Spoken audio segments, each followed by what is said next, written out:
Before Trayvon Martin, Mike Brown, or Sandra Bland, there was Oscar Grant. The current movement against police terror and for accountability and justice can trace its first iterations to this moment, when Oscar Grant was killed by a Bay Area Rapid Transit police officer on January 1st, 2009. Captured on numerous digital devices, Oscar's death would be the first murder prosecution of an on-duty Bay Area police officer. Before that would occur, however, Oscar would be murdered in the media and in the court system. It was a triple murder. No doubt, the murders of Oscar Grant tells this story.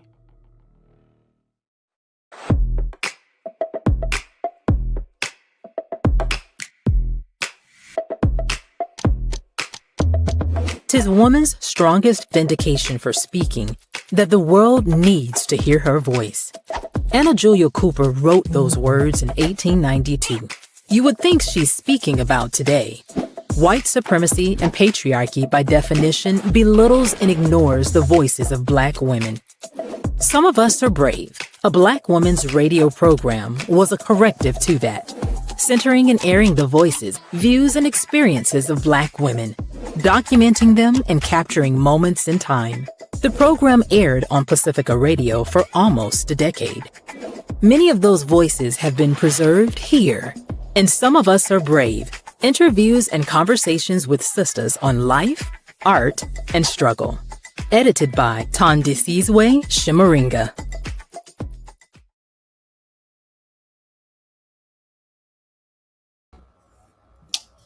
Greetings. Good afternoon, good evening. My name is Thandisizwe Chimurenga, and I am the host of Rootwork here on Black Liberation Media, coming to you from the void once again. I'm not coming from the void. I just got my camera off because y'all don't need to see everything I'm into over here.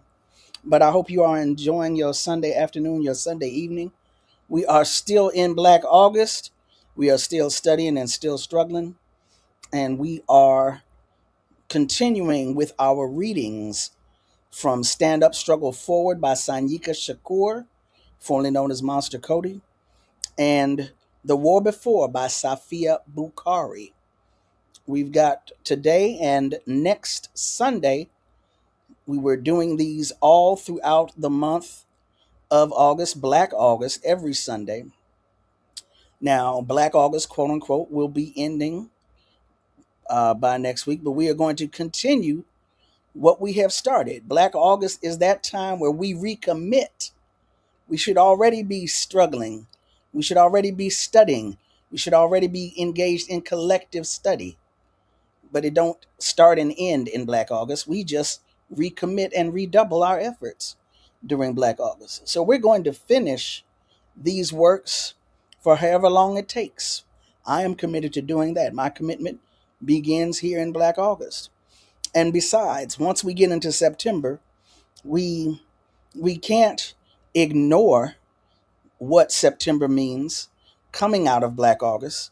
September 9th, when the brothers of Attica prison rose up in revolt and stated that we are men, not beasts, and we refuse to be beaten and driven and such. And we must never, ever forget on September 14th, when the state of New York committed mass murdered 29 of those brothers and 10 of their own. We must never, ever forget, and we must always remember that the state, this system, this power structure, currently white supremacist, will never, ever hesitate to go through and destroy its own to get to me and you. We need to remember that, not just in August, but all year round. And we recommit ourselves to that struggle to not only raise awareness of the nature of this system, but to destroy it and replace it with something that is for humanity and for the planet. So I want to thank y'all for hanging out with me today to get our reading on. Is that Oil House? Hey, Oil House, how you doing? Hey, Brother Jamil, salam alaikum, how you doing? Greetings, greetings, snowman, peace to you.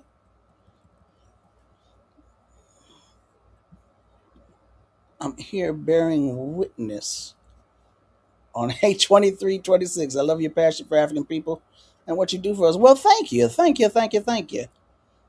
What's up, Roots and Bark? You drink your tea too early. Okay. Greetings, greetings, greetings.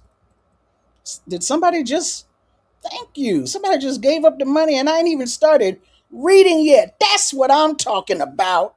Yeah. Anyway. Ah. Hey, Alayo, how are you doing? I'm assuming it's pronounced Alayo. Alayo. Red September. Red as in drenched in blood. But you know, we also have some birth dates in September. George Jackson's birthday is in September. And so is Geronimo Jijaga Pratt. Birthday in September. And I don't know why, but I always forget something around Steve Biko, September and December. I think one is a birth date and one is a murder date, but I get those mixed up, and that's not cool. I got to work on that. Greetings, peace. Howdy, howdy. How you bees? Is this a rerun? Where are the messages coming from? They're coming from the void, i.e., my bedroom. You don't have to apologize for missing the last two shows live. We enjoy having y'all here in the live, mixing it up. But you can always, that's the beauty of this, always catch it on the rerun, what you have missed or what you may have missed. So don't apologize. It's all good. Uhuru. Hey, sis, how you bees? Greetings. Onk Uja Seneb. Now, you were supposed to remind me what Uja means. Onk means life, Seneb means health. I don't want to get up here and uh, confuse stuff and say the wrong thing. So you got to remind me what that is. Hey, Brittany. Pronounce your name perfectly. Alayo. Alrighty. Good, good, good. He said, I'm here either way. Glad to have you. Good to have you. Good to have you. All right. Prosperity. Life, health, prosperity. I know that's right. I need a little bit of prosperity. Well, maybe not a little bit, a lot of bit. Anyway. Sam Styles? The Sam Styles of the film Black August? Sam Styles? How you bees? How you bees? Tell my sister girl I said, hey, glad to finally catch you live. Gonna be a good fellowship. Well, that's the plan. All right, now let's see here. I'm trying to acknowledge y'all. Trying to acknowledge y'all, let y'all know that I do see you. And you know how it is, text spicy. Once I start reading, I might not be able to get back over here into the chat. I'm going to check in to see if y'all still here with me, but I might not be able to interact. So I'm trying to get these out the way now. Absolutely. Hit the like, share, and subscribe button right now, right this second. Like the program before I finish, because you might get so caught up and forget, or you might get mad. I don't know. Subscribe, subscribe to Black Liberation Media and subscribe to Rootwork. And don't forget to share the links. Share the links. Share the links. Now, real quick, I noticed some messages do not appear for me in the chats. I think it's because it's set up for if you want to watch the show either on your cell phone handheld or if you want to watch on a laptop desktop. I believe it is broadcasting in two different mediums, but for some reason, I don't think your handhelds pick up on the live chat. But, I wanted to make it easier for people, if, feeling bad because they weren't able to, or It just didn't come out and didn't look right if you were holding it on your phone. So that's the reason for um, the two different broadcasting styles, and I think the chat reflects that. So, oh, you're on the laptop. Well, I don't know what to tell you. I told you I'm tech spicy. Hey, Jamon. All right, y'all, come on up in here. If I didn't get to you, my apologies. Apologize greatly for that. So, let us get started with Safiya Bukhari. Starting with Safiya Bukhari last week and this week, because I don't give her enough love, or she hadn't been given enough love. I had been reading from Sanyika, and that was taking up most of the time. So, The War Before by Safiya Bukhari, put out by the Feminist Press, published in 2010. If you have not already purchased the book, please purchase the book. My understanding is there are free PDFs out there on the web, but as an independent author, I just played for you in the beginning the intro book trailers for two of my books. As an independent author, it would really help if you would buy our books. And you need to buy up physical copies of books anyway, because as I'm sure you already have heard, AI companies are buying up physical copies of books, training their models on them, then destroying the physical books. This might not be what we envisioned in terms of censorship and book burning, but it's the same thing. We will not be able to find some of these copies in the future unless you've actually got them. So buy the actual book, y'all. All right, that's enough of that commercial. I am going to begin with chapter 7, Safiya Bukhari's The War Before. This one is entitled Islam and Revolution is Not a Contradiction. This book was edited by her comrade, Laura Whitehorn, a white anti-imperialist freedom fighter. She says the notes for this chapter are Safiya's original notes. In some places, updated information has been added. The essay is undated. It was probably written in the late 1980s. And again, because I'm tech spicy, there are footnotes in both of these books, both Sanyika and Safiya's books. But I am not trying to do all of that because I'll end up cutting off the broadcast. So get the book and you will be able to read the actual footnotes that they are referring to throughout these essays. I became a Muslim, one who submits to the will of Allah, while in the Black Panther Party, and as a result of defending the rights of members of the New York Three. Anthony Bottom, now known as Jalil Muntakim, Nur Abdul Qayyam, formerly known as Albert Washington, and Herman Bell are the New York Three. As someone who had been reared in the Christian church and a family full of ministers and deacons, I knew the Bible well and had participated in the choir, usher board, and Sunday school in church. Damn, she sounded like she went to my church. Anyway, I had also been privy to a lot of things being done by people who were supposed to be, quote, saved, end quote, and, quote, going to heaven, end quote, that made me doubt the existence of God. I had decided that there could not be a God if these people were going to heaven and others weren't. It was Nur Qayyam, Albert Nur Washington, who inadvertently made me see things differently. When they were captured and returned to New York, the New York Three were housed in the Tombs. Now, the Tombs is the name. It might be the Manhattan House of Detention. I'm not really sure, but that's basically the name of, and I'm not even sure if it's the city or the county jail, but basically the jail, not prison. And it's not Rikers Island, obviously. So this is the jail in New York, the Tombs. People within and close to the Black Panther Party were criticizing and questioning how Nur and Jalil could be Muslims and revolutionaries, questioning their commitment to the struggle. I looked upon Nur as a mentor. As a matter of fact, I called him my teacher. So instead of joining in the criticisms of him, I defended his right to self-determination. I reminded those who objected to his being Muslim that we were fighting for the right to freedom and self-determination. I said, how can we talk about self-determination if we would deny someone their freedom to determine whether or not they want to believe in the existence of God?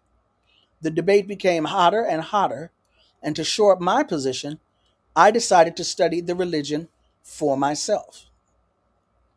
Noor turned me on to a book by Muhammad Qutb called Islam, the Misunderstood Religion. That book answered a lot of my questions about religion. It especially answered my questioning how there could be a God while people who said they worship him were doing the things they were doing. But it was reading the Quran for myself that made me decide that I wanted to seriously study the Islamic way of life. As I studied, I learned that Allah makes Muslims, man does not, which to me meant that simply declaring there's none worthy of worship but Allah does not make you Muslim. It is the intentions of your heart and your determination to struggle in the way of Allah that makes you Muslim.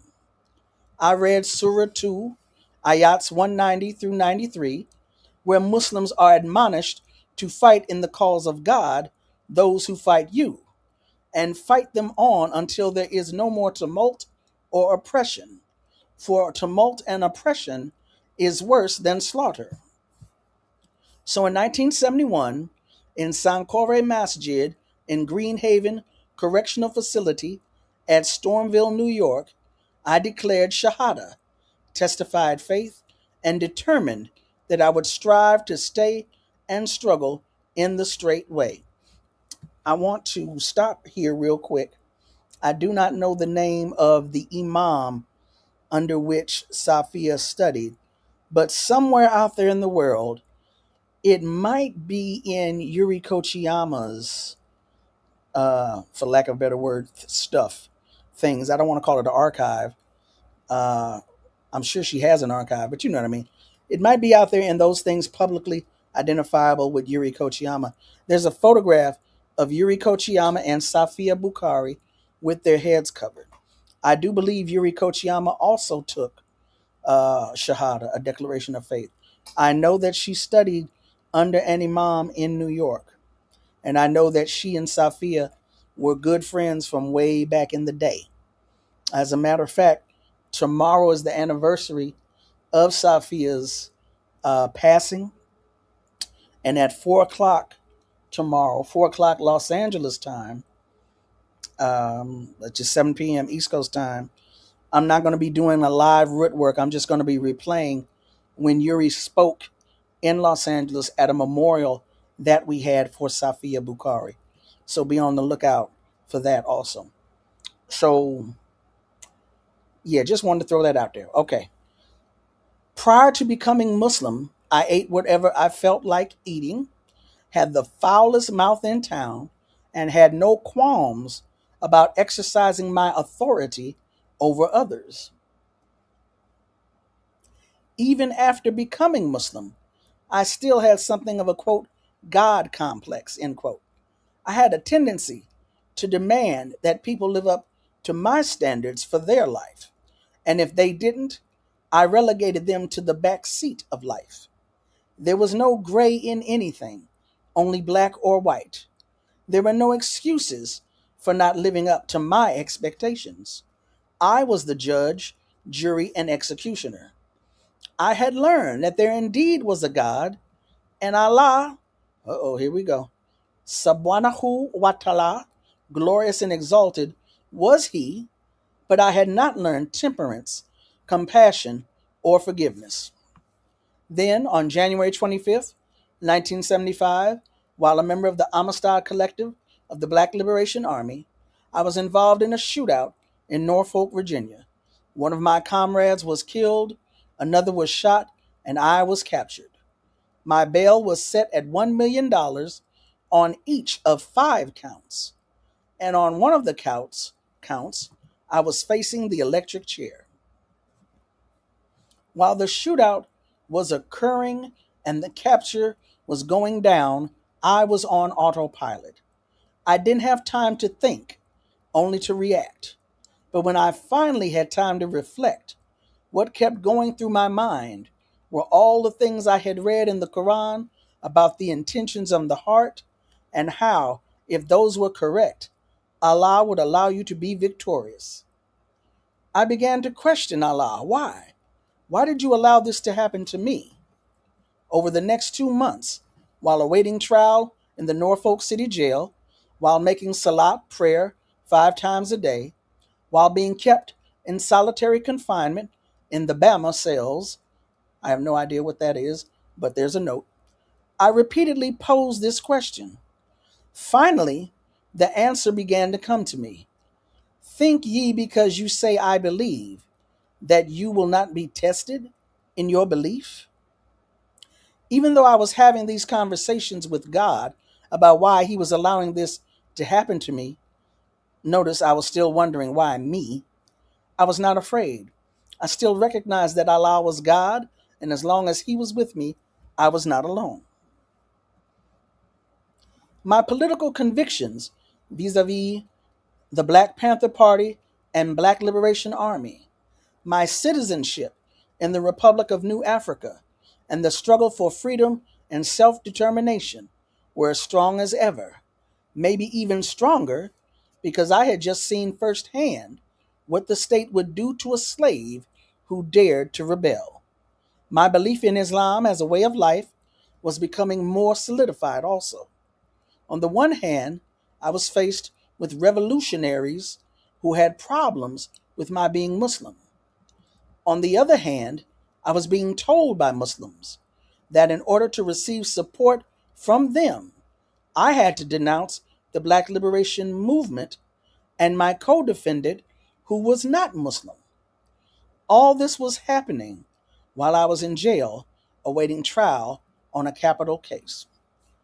So, there have been times, as we say, this is a real struggle that she faced. I have heard and seen the same struggle. You can't be Muslim, or if you're Muslim, you need to put this down and you need to do that. And of course, people bring up Malcolm's quote that we need to put religion in the closet because we only gonna argue about it. And some people interpret that as get rid of your religion. Malcolm didn't say get rid of it. He said put it in the closet. He did not say to get rid of it. He said put it in the closet. This is about Black liberation, which is why he founded 2 organizations, the Organization of Afro-American Unity and the Muslim Mosque Incorporated, one who wanted to express their Islam or find a way to express Islam in their lives, and the other for people who are about the business of Black liberation, Black unity. So there have been folks who have absolutely said, if you're a Muslim, you can't do X, Y, and Z. And what I like to tell people who are struggling with that, I like to tell them about Safiya Bukhari and Sekou Odinga and Mutulu Shakur. Muslims who absolutely were committed to Islam and had a love of and commitment to African people, that they would fight and die for African people. And just as a side note, when Safiya says that her co-defendant was not Muslim, she's talking about Brother Masai Ehihosi. At that time, Masai was not Muslim, but he became a Muslim and an imam, a Muslim leader later on. There I go running my mouth again. I didn't denounce anything or anyone. We went to trial on April 17th, 1975, and by the end of that day, we had been sentenced to 40 years each, and I was on my way to the Virginia Correctional Center for Women in Goochland, Virginia, known to everyone simply as Goochland. Being a practicing Sunni Muslim in prison was not easy. Being an Orthodox Muslim, a political prisoner, and a woman was unheard of. When I arrived at Goochland, I was placed in maximum security confinement on the pretext that there was no space available for me on the quarantine hall, where new prisoners were normally placed. The discipline of making salat 5 times a day and having Allah constantly in your remembrance is a wonderful thing because it enables you to deal with the madness around you. It worked for me in the Norfolk City Jail, and it continued to work for me in Goochland. I could take time out from the insanity of prison life to communicate with the things that centered me. I was still asking the question, why me? Why, why did you allow this to happen to me? Internally, I was trying to get the answer to that question.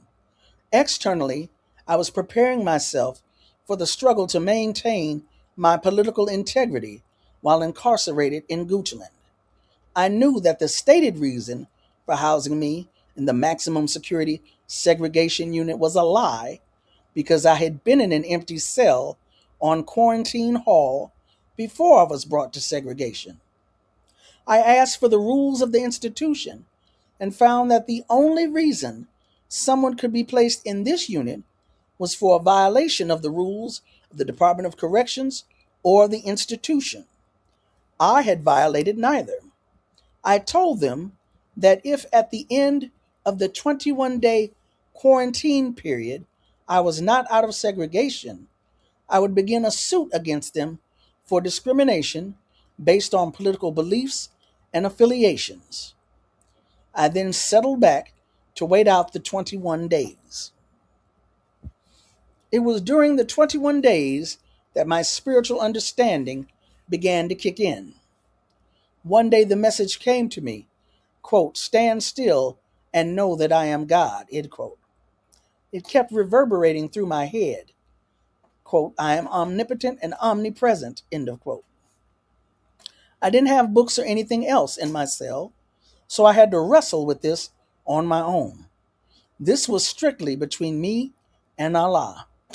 I was reminded of the story of Saul on the road to Damascus when Allah knocked him to his knees and reminded him that he was God.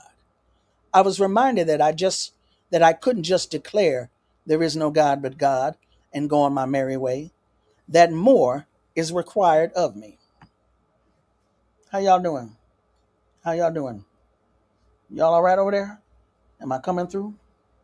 I don't see a whole lot in the chat. Y'all still with me?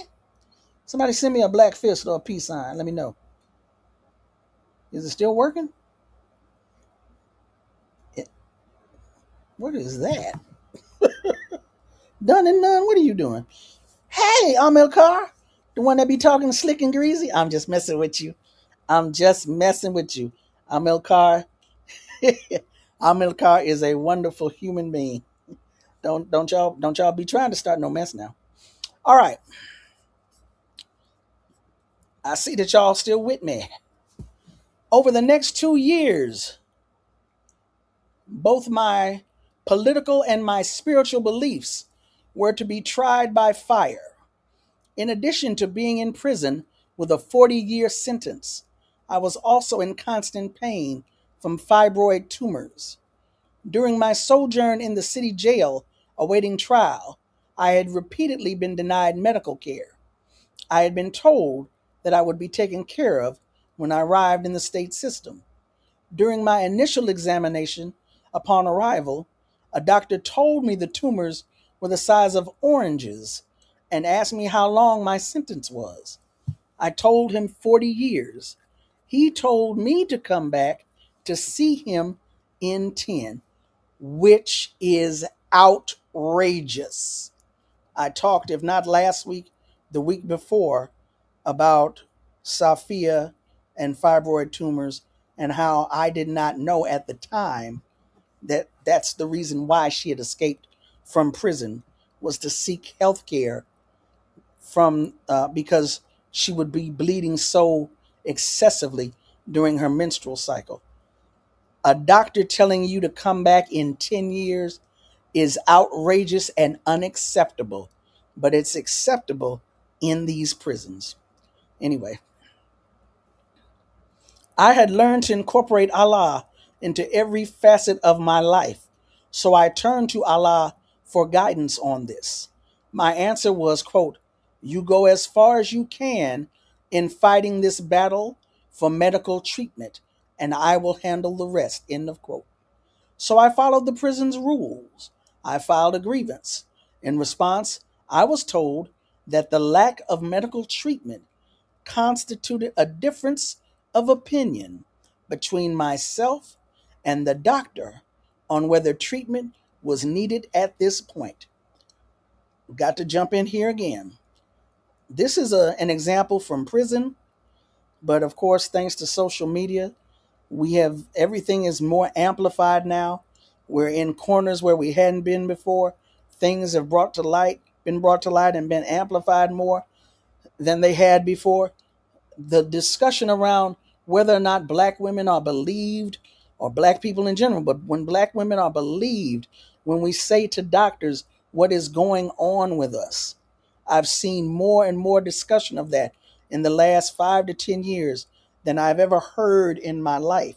This is not new. This ain't new. If you remember reading Asada's book, they told her if you feel something when you go to the bathroom and look in the toilet, it might be your baby, because she was pregnant when she was in prison. This ain't new, but it is magnified and amplified for women in prison. I filed a grievance. In response, I was told that the lack of medical treatment constituted a difference of opinion between myself and the doctor on whether treatment was needed at this point. On the spiritual front, I was struggling to get a halal, permitted foods diet, to observe Juma Friday prayer, and to fast for the month of Ramadan. There were women in the institution who considered themselves Muslims but had never observed Ramadan because they were followers of the Nation of Islam. They also did not observe Juma or a halal diet. They also, for the most part, practiced homosexuality. What was I to do in this situation? Maintain the deen, Islamic way of life, judge not the workings of others, but pull their coattail to what Allah says in Al-Kitab, scripture, and maintain the deen. Allah alone makes Muslims.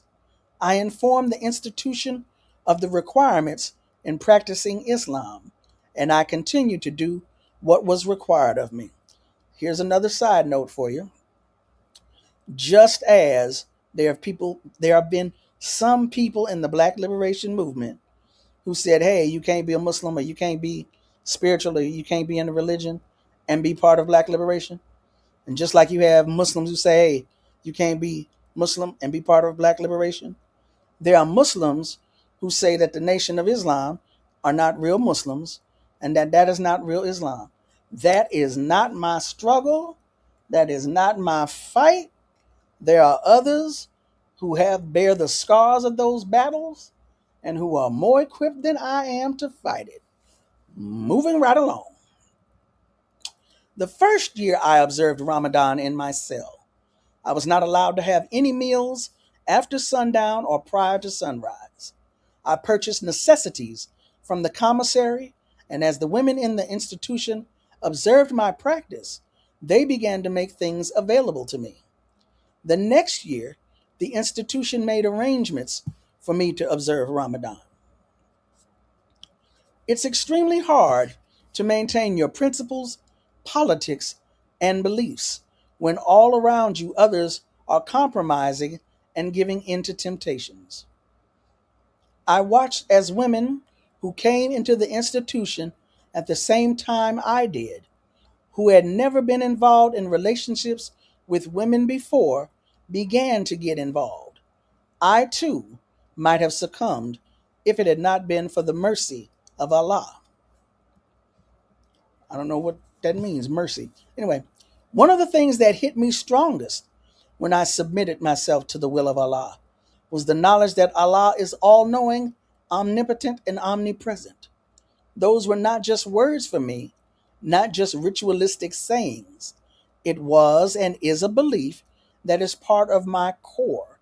I'm saying this because knowing that Allah is already aware of what transpired inside Goochland while I was incarcerated there. There is no need for me to lie to you. I forged friendships while I was there.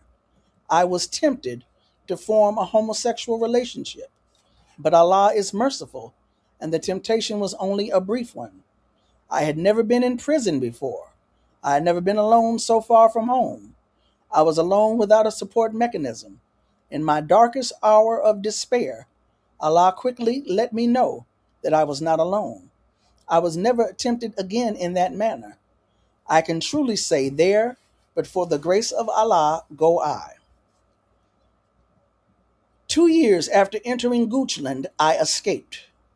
Everything came to a head at one time. I had decided that I would wait for word on my appeal before doing what I had been trained to do. At the same time, I had begun to hemorrhage from lack of medical care for my ovarian tumors. I was in constant pain, hemorrhaging, and not receiving any medical care. Even though I had followed the prison rules, I still hadn't obtained any medical care. I had even offered to pay for the medical care myself, but the prison said no. I knew then that the only way I would get the medical care I needed was to go out and get it for myself. I made up my mind to leave the institution. I love the way these sisters just be making these statements. Like Asada said, it's time to go. And she left. Safiya said, I made up my mind to leave. And she left. What the planning, the mechanism, they don't tell us all of that. Like it just magically occurred. I know they can't tell us. I'm just saying. I made up my mind to leave the institution, but I prayed over it first. I needed to make my peace with Allah. I had gotten to the point where I truly believed that Allah, subhanahu wa ta'ala, glorious and exalted, must be consulted in all things. While I was talking to Allah about my decision to leave, He showed me that I would indeed get away from Goochland, but He also showed me that I would return. On the evening of December 31st, 1976, I escaped. I was on escape from that date until February 21st, 1977. While on escape, I was seen by 2 doctors and told that I would have to make a decision to have an operation or to be in pain for the rest of my life. Operation as in hysterectomy. More than likely a hysterectomy at that time, 1977. When I was recaptured and returned to Goochland, I realized that one of the reasons I was incarcerated was that Allah had a plan for my life. You see, nothing happens without Allah allowing it to happen. 3 things were happening simultaneously in my life. I was being reminded of a khutbah sermon that Imam Rasul Suleiman had given at Sankore Masjid in Greenhaven when I declared Shahada. I believe, obviously, that is his name, Imam Rasul Suleiman, the Imam I had been talking about earlier. In this khutbah, Imam Suleiman stated that there were 3 forms of jihad or duty. The first was the internal jihad, wherein you struggle to change those things within that are incorrect. The second jihad is with your immediate family. The third is with the community. I was, and still am, engaged in the first jihad. I was learning that there was only one God, and that He is all-knowing, all-wise, and all-powerful. I was learning that Islam is not a religion that you observe only on Friday or when you're in the company of other Muslims. Islam is a way of life. You live within its tenets 24/7. Allah is constantly in your remembrance. At the same time that I was dealing with that jihad, I was reminded of the admonishment. I was reminded of the admonishment to, quote, wage struggle against tyranny and oppression wherever it may be found, end quote. The lack of quality or even adequate medical care at Virginia Correctional Center for Women was an issue over which to wage struggle. I determined that when I went to trial, I was going to plead not guilty to the escape charge by reason of duress and necessity, citing the lack of medical care and the fear for my life as the reasons for my escape. I also decided that I would represent myself. I received support from many people in preparing for my case. Some of the legal research was done by brothers who were locked down in various prisons across the country. The law library at Goochland was virtually non-existent since it was a women's prison, and the prevailing belief was that women didn't need a law library. Have mercy, Lord. I also received assistance from the People's Law Office in Chicago. I even received some support from some of the correctional officers in the prison. But the support that was most unforeseen and extremely appreciated came from the people of the town of Goochland who sat on the jury. During the course of the trial, I made the court aware of the lack of medical care at the prison. I subpoenaed witnesses who told of misdiagnoses, such as ovarian cysts in an ovary that had already been removed, sore throats that turned out to be cancer, and fibroid tumors that were really pregnancies. At the end of the trial, the judge instructed the jury that they had to deliver a guilty verdict because escape was like murder. Either the victim was dead or not. Either I was at the prison during that time period or I wasn't. Since I hadn't been at the prison during the time period in question, the judge told the jury they had to find me guilty of escape.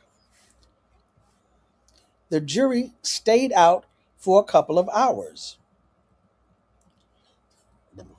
Then the judge called them back and told them that if they didn't find me guilty, he would hold them in contempt of court.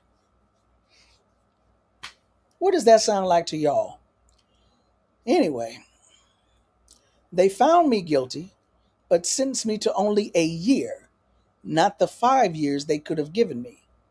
Then they waited outside the court until I was brought through on my way back to jail. There, they apologized for giving me the year. We need to talk about jury nullification. Remind me to do that as a subject here on Rootwork and Black Liberation Media. I was also given the right to have an outside doctor handle my medical case. The institution later gave me a list of 3 doctors and said I could choose one from among them. The doctor I chose was a woman named Wanda. I don't remember her last name. She was on staff at the Medical College of Virginia in Richmond. I'd had a male physician who related to the women in prison as little more than animals, or as a means of obtaining a paycheck without having to be competent at what he did. Sounds familiar? I felt that I stood a better chance at receiving understanding and compassion with a female doctor at this point, largely because of the nature of my medical problem. As I said earlier, Allah was constantly with me throughout this process. I know this because when I finally had to undergo surgery to remove the tumors, I almost died. Allah stepped in and stayed death's hand. Here's what happened. I had just been sedated in preparation for surgery. I was strapped to a gurney, and the anesthesia was taking effect. I started choking on my saliva, but no one was paying attention. I tried to call out, but no one heard.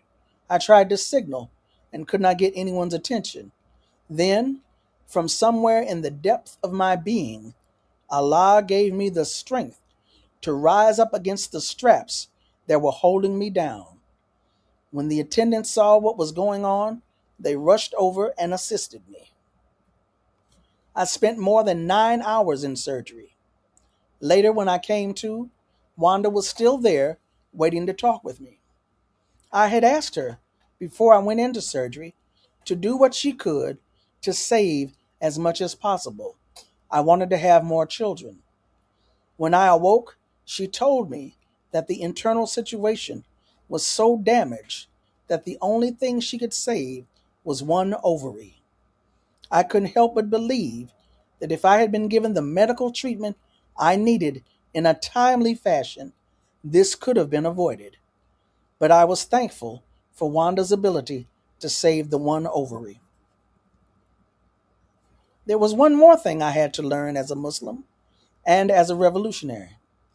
From the day I became Muslim, I had been told about shirk, the assigning of partners to Allah, also known as polytheism. There is no greater sin than shirk, believing that there is someone or something more worthy of worship or fear than Allah. I thought I had that one down pat. I knew that there was no other God but the one God, Inshallah, illallah, illallah. I bear witness that there is nobody worthy of worship or of fear but Allah. The problem was that I also had an overwhelming fear, an uncontrollable and irrational fear.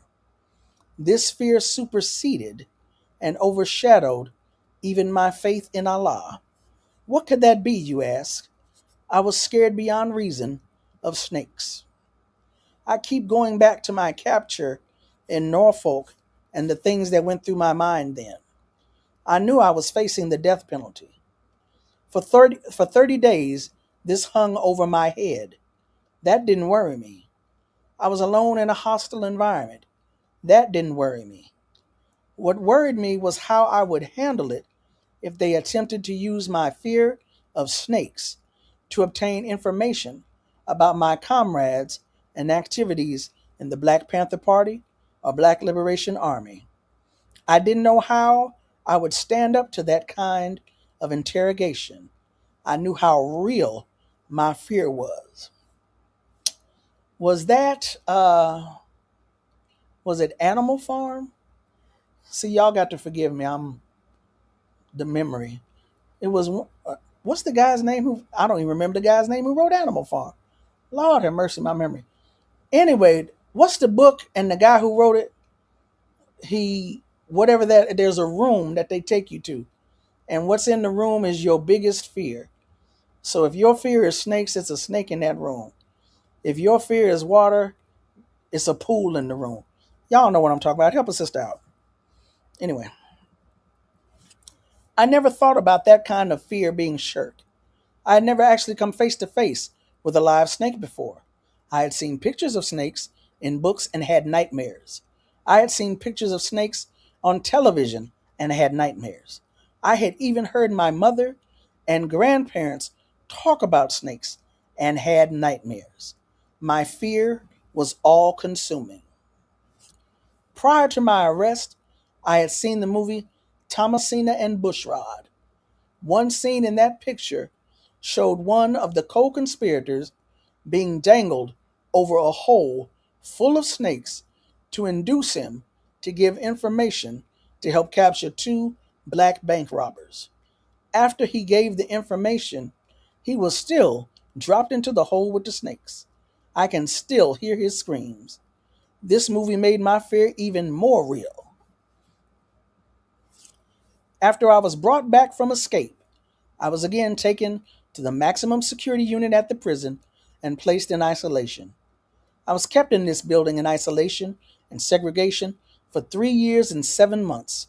During this time, I went from my cell to the showers, my cell to the recreation area, either downstairs or in a room on the same floor, and in the last months, from my cell to another room on the same floor to work. One day, when they had taken me out of my cell for an hour of exercise, they took me downstairs. A metal door was locked behind you as you went through each section of the building. As we approached the area leading to the downstairs recreation area, I looked into the rec room. Under the television stand, I saw something coiled and black with its tongue flicking in and out. I had no conscious thought and performed no conscious act. I reacted totally on instinct. I began screaming and running for the door. When I reached the door, it was locked. There was no way to get out. So I slid down the wall, curled myself into a fetal position, and kept screaming. It was as though I was outside my body, watching myself go through these machinations. I could not stop myself from screaming, nor could I get control of myself. There was no thought process going on, just screaming and the regression to the fetal position. I had sunk into the darkest recesses of my mind in an attempt to protect myself from my worst fears. My fear of snakes was clearly greater than my belief in and love of Allah. Somehow the guards managed to return me to my cell. I don't know how they dealt with the snake. When I had finally managed to calm down and was myself again, I knew that I had to confront my fear. The institution was not going to do it for me. No one was going to guarantee that I wouldn't have to confront a snake again in life. The only positive thing about this experience was that I learned that they could not use the threat of exposure to snakes to gain information from me. This confrontation had made me know that my reaction would be so elemental that there was no way anyone could use it to extract information. The other problem for me was much greater. My reaction to this fear made a lie of my statement of belief that there is nothing more worthy of worship or fear than Allah. Was not this fear, at its very essence, saying that snakes had a greater power over my life than Allah? How could I rationalize this fear of snakes without ascribing a partnership to God in this snake, or without deifying this snake itself? The resolution of this spiritual and intellectual conflict would do two things for me. It would deal with my fear of snakes, and it would resolve my problem of shirkism. Over the next month, I went back and forth between reading the Quran and making salat over this issue. I studied Hadith, the written traditions of the Prophet Muhammad, on shirk. I read the Quran on faith and the oneness of God. I wrestled with my belief. Finally, on a basic level, I concluded that nothing happens to us without the permission of Allah. This may sound simple and matter of fact, but it's not. There was an entire analysis and process I went through before this became real to me. For me, as a revolutionary, death was something I lived with daily and constantly. I enunciated clearly the concept that, quote, wherever death may surprise us, it will be welcome as long as this, our battle cry, reach some receptive ear and another hand reach out to intone our funeral dirge with the staccato of machine gun fire and new cries of battle and victory, end quote. In dealing with the government of the United States of America, I was very clear that they were just men and women, while Allah was God. Him alone should I fear. Then I thought about my reaction to the snake. If Allah is God, all powerful, all knowing, and all wise, the arbitrator of the universe and creator of all things, then he created the snake. All things occur by the permission of Allah. If the snake should bite me, what could be the end result? Death. If in fact I had already conquered the fear of death, and in fact welcome it on the battlefield, then why did I fear the snake?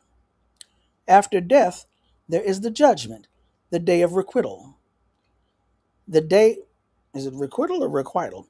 The day when we all have to give an accounting of our lives and be weighed in the balance. That is to be feared.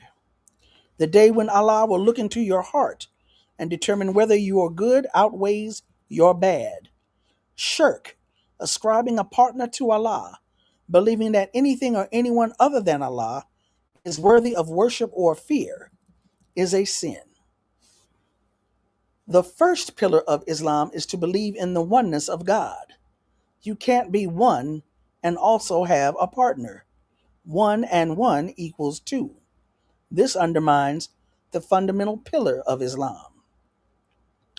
As I worked this out in my mind and in my heart, I grew stronger and my fear abated until finally it was gone. I could truly say with conviction, with a rock solid belief system in place, there's no God but God, and Muhammad, peace be upon him, is his messenger. After I came home from prison in August 1983, the first opportunity I got, I went to the Bronx Zoo. They have a reptile house there. I had never been in one before, but I was determined to test myself and my belief. I walked into the reptile house and looked at all the snakes, walking throughout the reptile house, making sure that I took my time and observed everything. I emerged from that place with the courage of my convictions intact. Allah subhanahu wa ta'ala is Allah, having no partners. There is nothing worthy of worship or fear but Allah.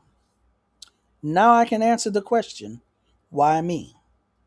The process of killing off those things within me that undermine my ability to submit myself to the will of Allah, as well as to learn what Che Guevara knew early on, that a true revolutionary is motivated by great feelings of love, was a time-consuming process. I had a lot of plans for how I was going to conduct my life as a revolutionary. Allah had other plans. Now I conduct my life on the basis of two things. I follow the dictates of my conscience. I remember Allah in all things. If a thing is at war with my conscience, I don't do it. If it does not fall within the dictates of the Sunnah or Islamic custom, I don't do it. Then I remember the admonishments of Allah. It is incumbent upon Muslims to wage struggle against tyranny and oppression wherever it may be found, and fight in the way of Allah until tyranny and oppression is no more. End of the chapter, and those are the notes to the chapter.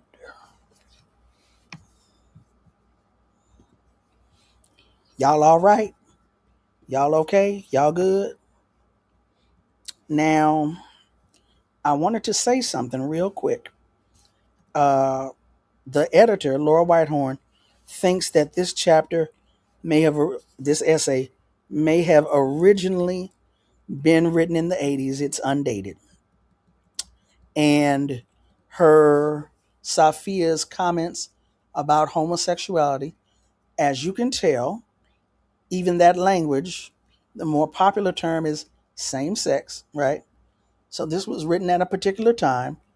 What I want to say is this: it is important and incumbent that we do not throw people away because we do not agree with one or two things that they have said. I don't know of any discrimination Safiya engaged in against people who are gay or lesbian or have same-sex relationships. So, saying and doing are two different things. Saying things that people might consider harmful, doing things that people might consider harmful. Again, I don't know if she actually committed any actions that people would consider to be harmful. But I think it is imperative that as we learn about certain pillars of our struggle, heroes and sheroes, if you will, we study their mistakes, study their victories, study and learn and understand their analyses, the context in which they lived, died, struggled, etc. It is important that when we see things or come across things that we do not agree with, that we think might be principled and unprincipled and flawed, that we do not throw away the entire person. That is our charge, not to throw away the entire person. Because, some folk gonna feel a certain kind of way about what she said. Some folk feel a certain kind of way about the fact that she was even Muslim. There are different branches of Islam. She talked about the friction between those in the Nation of Islam, and she was Sunni Muslim. There are people who are Shia Muslim. And as a matter of fact, one of my spiritual teachers, who was not Muslim, African traditional spiritualism, He was someone, Metahochi Zanu, someone who studied all religions. It was he who taught me about the Muslims of Senegal, who do not pray to the east, to the Kaaba. They pray to and give homage to Sheikh, I think his name is Amadou Bamba, one of the Muslims who rose up against French colonialism in Senegal. And it is also Senegalese Muslims who live side by side with those folks who practice African traditional spirituality in terms of the in-depth system. So, as Malcolm said, you put the religion in the closet, but you don't put it down altogether. It is a part of the human experience. It is a part of who we are. We're not going to cut off the part of who we are as we struggle not only to just be human, but to be free from oppression. If you are Muslim, join the struggle for liberation. If you are Jewish, join the struggle for liberation. If you practice African traditional spirituality, join the struggle for liberation. As I talked about in one of the works I did last year, the year before, a brother made a comment. He said half of the BLA was either Muslim or Yoruba, talking about African spiritual systems. So there is no this chapter was entitled "There's No Contradiction in Being Muslim and Being Struggling for Black Liberation." There should be no contradiction in struggling for liberation, unless, of course, you are following a colonized version of somebody's spiritual system. Oh, I see in there George Orwell. Yeah, that's who I was. How did I forget his name, George Orwell? Ooh, the amnesia is deep with this one. But at any rate, before I start doing too much rambling, it's like 80 comments over here. I can't get to all y'all comments. I hope y'all are working together because I can't do it. Y'all help each other out in the chats. Except for this one right here. You're afraid of money. Listen, a lot of people are afraid of money for the wrong reason. A lot of revolutionaries are afraid of money because they don't want to be turned into that thing which we hate, that thing which we are fighting. But we have to fund the revolution. 1984, room 101. Thank you. I knew something. And why would I call it Animal Farm? That's crazy. All right.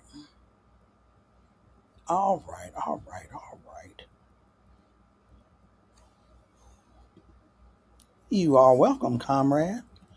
Yeah, as you can see, I'm over here late. Y'all, what made that comment how many hours ago? Oh, it's only been about 4 or 5 minutes.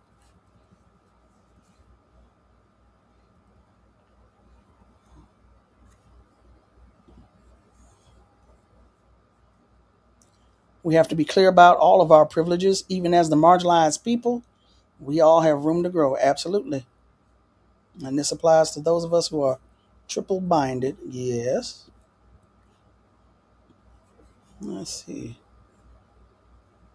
Not afraid of money. Just believe in black cooperative economics. Gregory Jones. Religion is the deification of a culture. Ashe, ashe, ashe. Whose culture is being deified? Whose culture is the standard bearer? But I don't want to get all into that right now. I'm just saying, I am glad that this sister was on our side. I am glad she was on our side and not fighting against us. So, I am about to go get me a drink, juice without gin, because y'all don't need to hear me swigging. And I will be right back, all right? Let's take a quick 2-minute break, and we are going to go into the next chapter of Sanyika, because instead of doing 2 chapters of Safiya today and 2 chapters of Sanyika, we're going to get into this next chapter and hopefully spend a little time there. But give me a break. Let me go take a swig real quick. Be right back.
Aight. Aight. What did I just say? Wait a minute, hold on a second.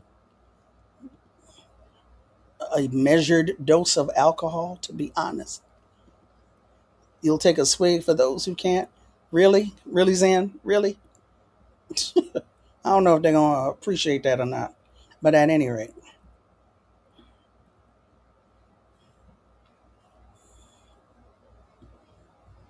I want to mention here in Stone, Virginia, I've been reading Stand Up on the Street. Really? Uh-huh. Okay. Okay, don't y'all start arguing over black buying power. Anyway.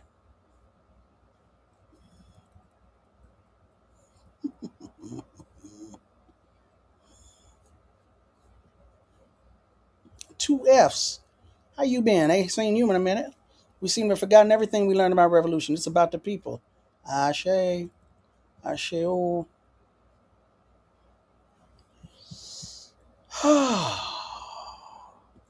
Share screen. Now I'm sharing the screen. Ooh, that looks terrible. I'm sorry, y'all. Let's see. I'm sharing the screen in the hopes that you can enlarge your screen and read along if you like, if you're able to. If you got this playing in the background and you multitasking, that's cool. But if you just want to stare at something on the screen, since I am not here, I am someplace in the void. I wanted to put it on the screen for you, but this type set is, ooh, Lord have mercy. At any rate, if you want to read along, there you go. Again, somewhere out there, it is available as a PDF, but I'm sure independent publishers, independent authors such as myself would greatly appreciate it if you would purchase the actual book. Now, this is the chapter from Sanyika Shakur's Stand Up Struggle Forward entitled Pathology of Patriarchy, a search for clues at the scene of the crime. I've been waiting to get into this one. And as I stated before, this book has footnotes, but in an effort to not be text spicy, I am not going to try and get to those footnotes. You have to do that on your own. All right, we're going to start out with a quote at 6:11 p.m. Sanyika Shakur, what we are going to do here is direct your attention to the pathology of oppression, but not simply as you are used to reading about it. The obvious points of contention will inevitably be touched on as they relate as attendant ills to the subject at hand.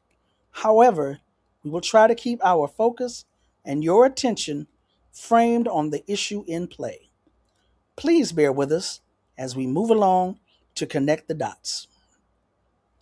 We want to talk about homophobia, the fear and oppression of gays, lesbians, bisexuals, and transgender people. Interesting that this comes under the heading of patriarchy.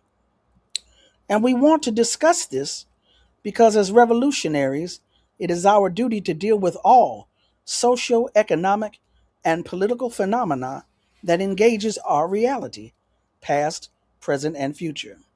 The obligation of the revolutionary is to make the revolution. That is to change oneself, encourage the people to change, and then change the current system that oppresses.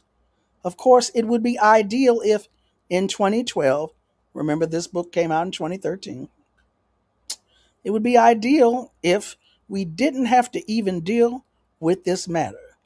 We wish that these issues had been resolved during the last high tide of consciousness, but sadly, that was not the case. And so here we are. No matter, the sooner begun, the sooner done. No, right on.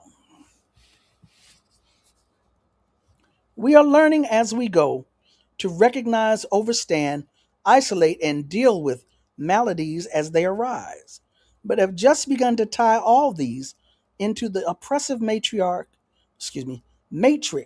of patriarchy as the origin of major isms that crush, kill, disrupt, and destroy. as they oppress and exploit.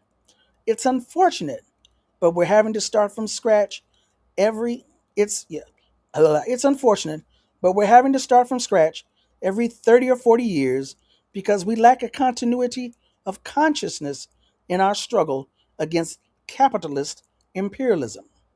And while issues of sexism have been dealt with in large part by women, it's necessary to broaden the scope of the discussion of sexism to include homophobia and heterosexism. We are not in any way claiming to be experts on this issue. We are studying and struggling around the same things that most revolutionaries are, which is to say, we are looking for clues at the scene of the crime, trying to connect the dots as they relate to individual, national, and global oppression. We are, in essence, looking for ways to get free and stay free. Free, that is, from all forms of oppression.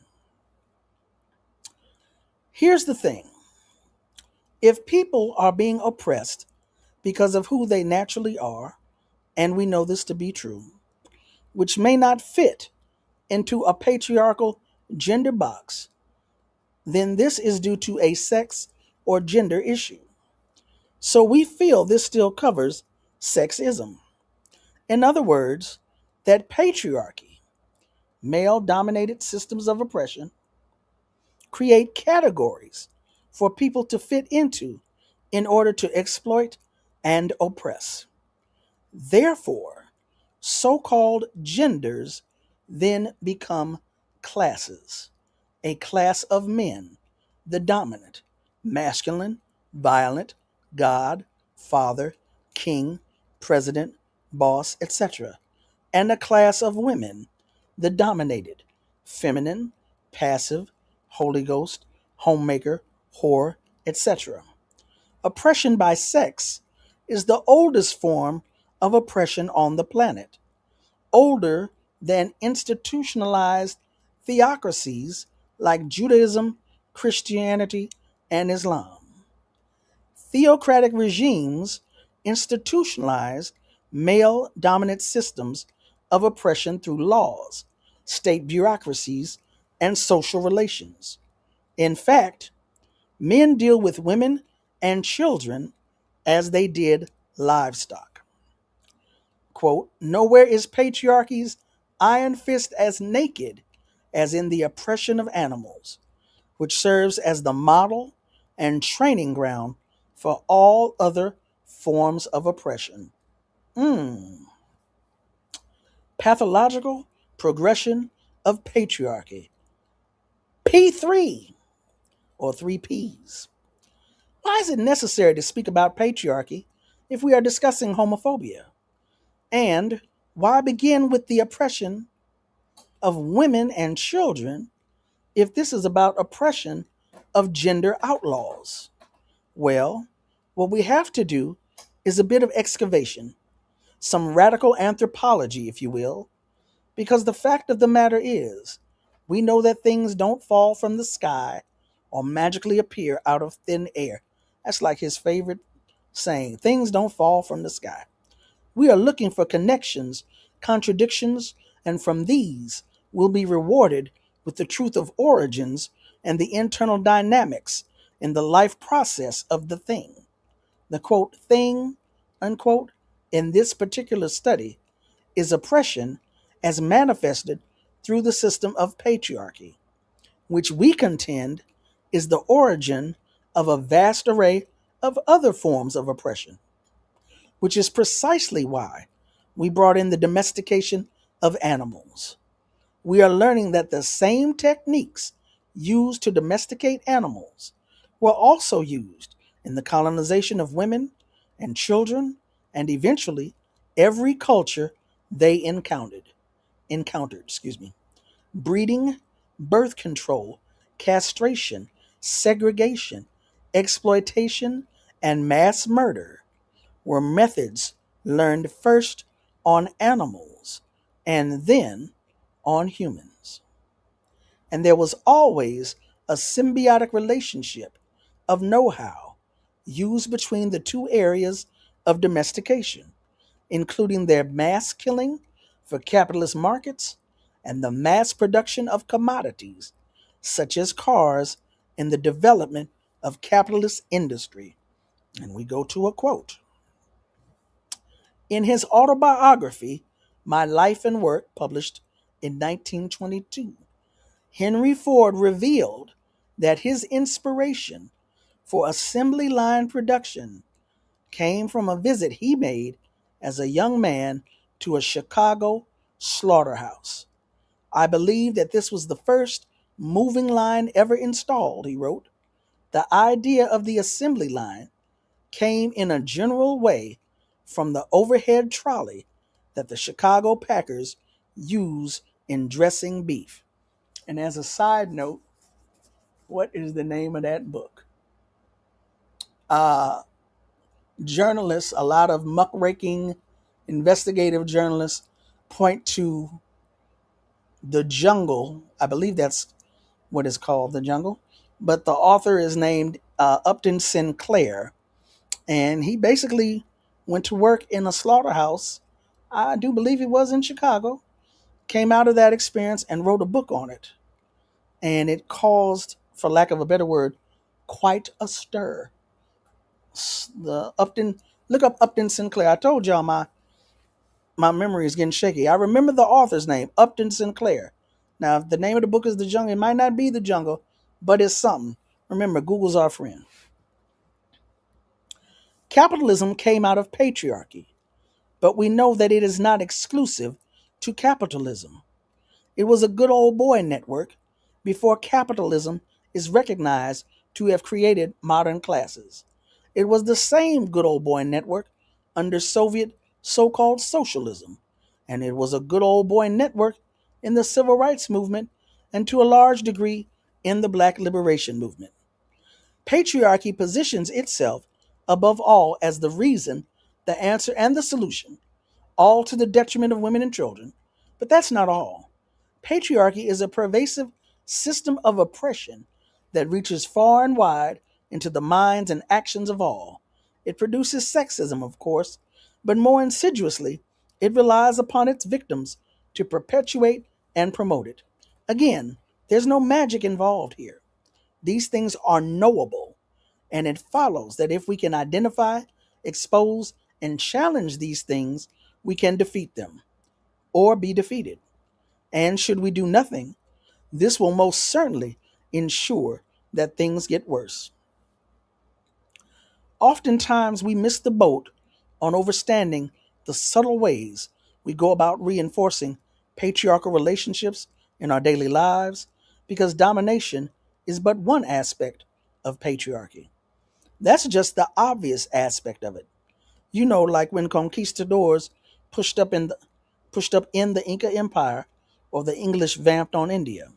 The domination was obvious.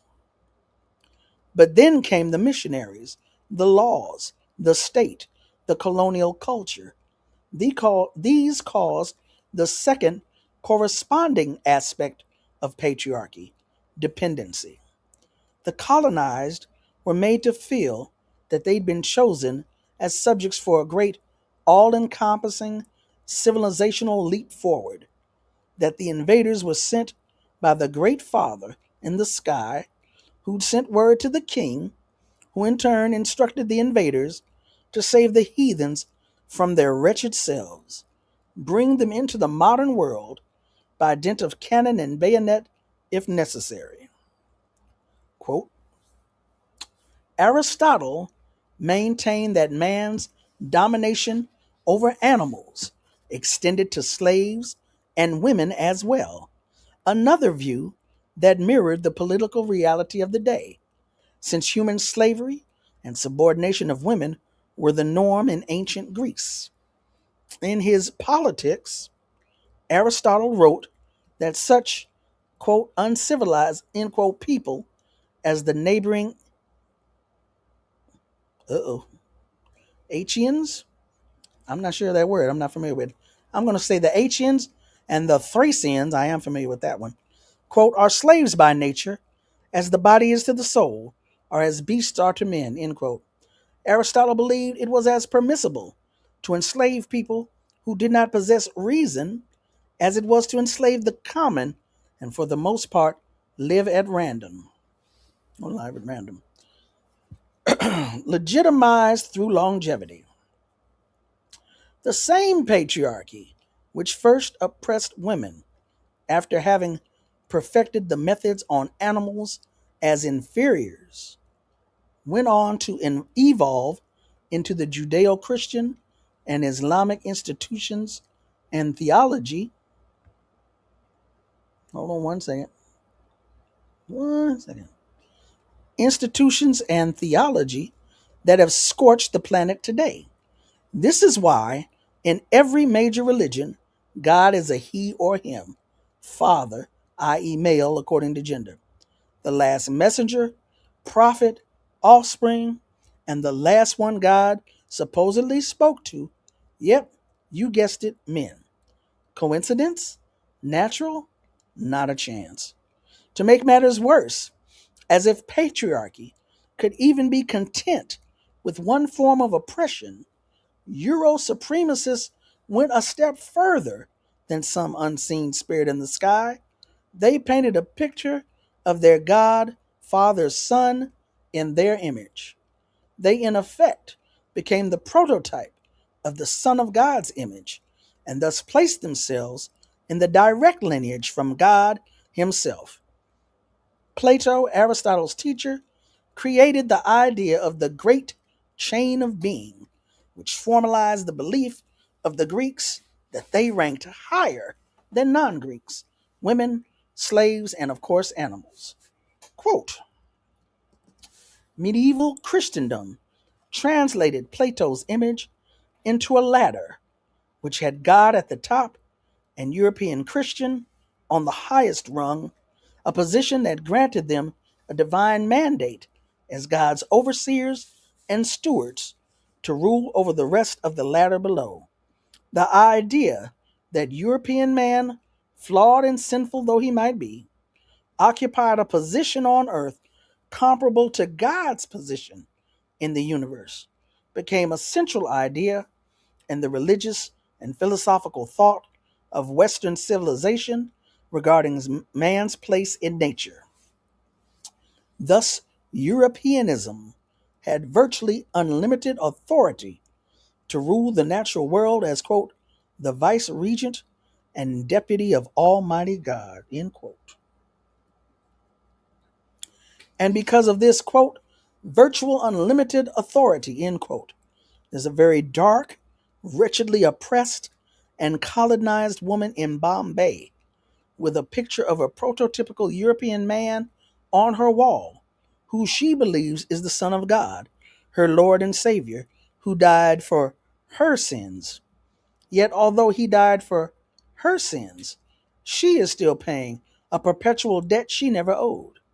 This scene is replicated a million times over across the globe in homes, hovels, huts, churches, and prisons in every colony. The theocracies are heavily invested in the business of patriarchy, in domestication and colonization. And the colonial subjects respond with fealty and dependency. Women tell their sons to, quote, be the man of the house, end quote. Men tell their wives to, quote, stay in a woman's place, end quote. Men who show emotions are said to be, quote, acting like little girls, end quote. Women who exert themselves as humans are called dykes and bulldaggers or butch. Violence is masculinized and passivity is feminized. This is so because patriarchy has created two exclusive genders, two neat little boxes to insert all of humanity. This has been legitimized by theocracy and capitalism through longevity and a corresponding dependency by the masses on a grand distortion of nature itself. Y'all all right? Y'all still there? I know that was kind of rough. I may have lost a few folks after reading that one. The longevity we speak of here has to do with people divesting themselves of the responsibility of social investigation, of simply allowing abnormalities to persist without challenge because, quote, it's always been this way, or, quote, that's just the way it is, end quote. No, that's not just the way it is. It's the way it's been made. It hasn't fallen from the sky. There's that word phrase again. Or been miraculously blinked into existence. This oppression is man-made. Literally, it serves someone's interest. The people relinquish their power to oppression when they default on social investigation of curious and questionable systems. Patriarchy and its attendant ills slither on interrupted. Quote, patriarchy is a form of social organization that produces what we commonly recognize as sexism, but it goes well beyond individual or systemic prejudice against women. It is, first of all, the false division of all people into two rigid categories, male and female, that are asserted to be natural and moral. Patriarchy attempts to destroy, socially or even physically, anyone who does not fit into one of these categories or who rejects this, quote, gender binary. Patriarchy goes on to define clear roles, economic, social, emotional, political, for men and women, and it asserts falsely that these roles are natural and moral. Under patriarchy, people who do not fit into or who reject these gender roles are neutralized with violence and ostracism. They are made to see and feel ugly, dirty, scary, contemptible, worthless. I might also add dangerous. Patriarchy is harmful to everybody, and it is reproduced by everyone who lives with it. Weaponized patriarchy.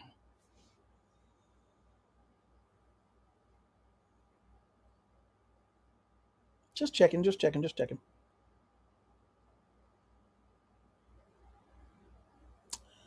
In addition to patriarchy going on to define clear roles for men and women, it also set in motion the ill definition of races. In creating itself first as a class of men to domesticate and rule over animals, women, and children, it was a logical progression of patriarchy to define, all humans as being of different races. For a plurality of races made it that much easier to justify, implement, and sustain Plato's earlier design of the great chain of being. Because patriarchy is necessarily hierarchical, it was but a short trip to the lunatic fringe of racism, though actually it was really Euro supremacy. To call it racism would, in essence, subtly reinforce the false social construct of a plurality of races on the planet, when of course this is not true. So we'll call it what it is, Euro supremacy, and Euro supremacy is also Eurocentricity. Though, just as patriarchy is not exclusively a capitalist thing, nor is it exclusively a European thing, it's a man thing. It is highly contagious and must be combated constantly. It fastens a sense of entitlement that lends itself to taking liberties with other people's lives and existence based solely on what is perceived to be difference. We focus our attention on Euro supremacy as an attendant ill or side effect of patriarchy because it was them, English, French, Spaniards, Portuguese, Dutch, Belgians, etc., who weaponized paternal relations in myriad conquests across the globe. He says glove, but I'm sure he meant globe. It was the British Empire upon whom it was said the sun never set. In other words, its domination was global, and it is a fact that 99% of the borders between countries, nations, and states were drawn by European colonialism. What made Europatriarchy weaponized, aside from the obvious, was that it created not only races of others, but made itself a race, a white race, sitting atop the global food chain, the great chain of being, doing their father's work on earth. Whites' polar opposite became, of course, the blacks. Africans were made into the black race. Asians became yellow, and North American indigenous nations became red. Having already had a few centuries of practice domesticating animals, women, and children in Europe, it was but a small tactical adjustment to train their cutlasses, ropes, and cannons onto the colored people they encountered. The pivot was such that it needed only to hoist the same inferior attributes it used against its own people onto the indigenous cultures it smothered.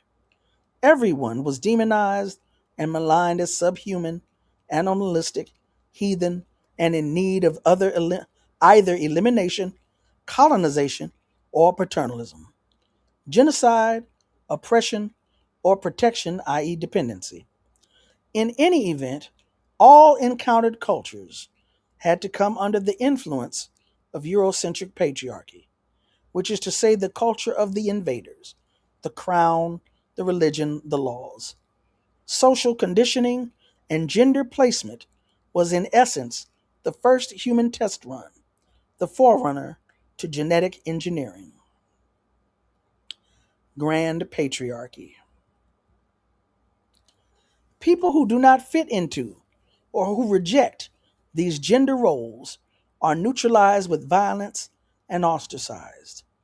Who are the people who would reject these gender roles? Certainly, they would be those who overstood patriarchy, colonialism, and who had a sense of self and kind so strong that they were determined to assert themselves and be natural gender outlaws, those who acted and thought outside of the box, the patriarchal gender box. However, when grand patriarchy came onto the scene as a weaponized Euro supremacy, all indigenous people, male and female, became inferiors. Indigenous men were domesticated under grand patriarchy, just as women had always been. And to ensure this, a constant, blatant, and open hostile state of terror and siege was used to blanket any notion to the contrary. Euro American supremacy smothered everything. Every male, not a European, became boy, buck, son, or worse. They were explicitly forbidden to look a European male in the eyes. Grand patriarchy recognized one man, the European male. This was eventually utilized in the colonization of every encountered culture of the planet. But not even this form of pervasive oppression eradicated patriarchy among those dominated. Oppressed men, those forbidden to be, quote, men, end quote, under grand patriarchy, still would oppress oppressed women. Thus, women felt a double blow of oppression under grand, on a national level, patriarchy and minor patriarchy, individually, in personal social relations. What's more is, this individual patriarchy, now sexism, was compounded with the introduction of the colonizers' religion into the mix as a chain of control. Western religion in the colonies became a force multiplier for patriarchy, another weapon used in the war.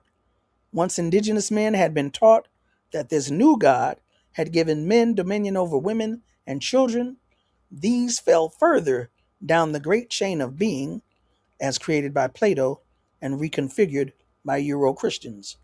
Women too, however, reciprocated this travesty by believing this foolishness to be true, making it that much easier for their oppression to continue.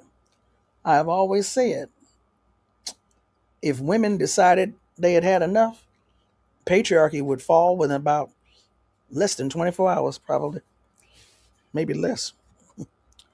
But isn't it odd that the same religion that propelled the Euro supremacists out of Europe and against the world in a war-driven culture of conquest made the people they encountered docile and meek? Instead of the indigenous males using the Bible to oppress women, they could have used it to push back against the invaders. So what happened? It was perhaps the overwhelming military ability of that time. In any event, in a paradoxical twist, the colonized people reinforced the grand patriarchy with a spiritually ordained patriarchy of their own, even at the bottom rung of the ladder, even under old colonialism, where it is said that whole nations become as classes, the ills of patriarchy persisted and found expression, though hardly to the extent it did on the grand level. Still, patriarchy in neocolonialism. Class, gender, race, and bourgeois law all stem from patriarchy. The illusion that men, i.e., the father, knows best.